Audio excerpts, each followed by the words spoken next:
ბათუმის ბულვარი ტურისტული სეზონისათვის ემზადება. უკვე გადაწყვეტილია, რომ ალიდან ნინოს ქანდაკება ადგილს შეიცვლის და რამდენიმე მეტრით ბულვარის სიღრმეში გადაინაცვლებს. როგორც ბულვარის ადმინისტრაციაში აცხადებენ, ამ ეტაპზე ახალ პროექტზე მუშაობა მიმდინარეობს. ძეგლის ადგილმონაცვლეობისა და პროექტისთვის ავარაუდოდ 240,000 ლარი დაიხარჯება.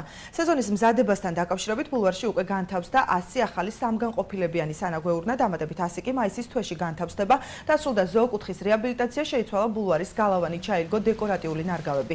ახალი ბულვარის ტერიტორიაზე გამოიცვალა 720 მეტრიანი გარე განათების სადენი.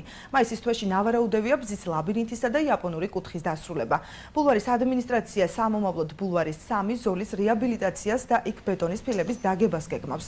სიახლეებთან დაკავშირებით დეტალებს მომდევნო გამოშვებიდან შეიტყობთ. ბათუმის ბულვარის ტერიტორიაზე უკვე განთავსდა დაახლოებით 100 წელზე მეტი ახალი ტიპის ურნები, რომელშიც არის დაფასოებული ნაგავი. კიდევ მოახლოეს ორ კვირაში შეივსება ეს 200 წალი უნდა იყოს სრულთლიანად. ასევე სიახლეებისგან ველოდებით უნდა განსაზღვროს ახალი ტიპის კამები. მოახლოეს პერიოდში გადაწყდება და მოხდება უკვე დავიწყეთ ალბათ სამუშაოები ძეგლთან გადატანასთან დაკავშირებით.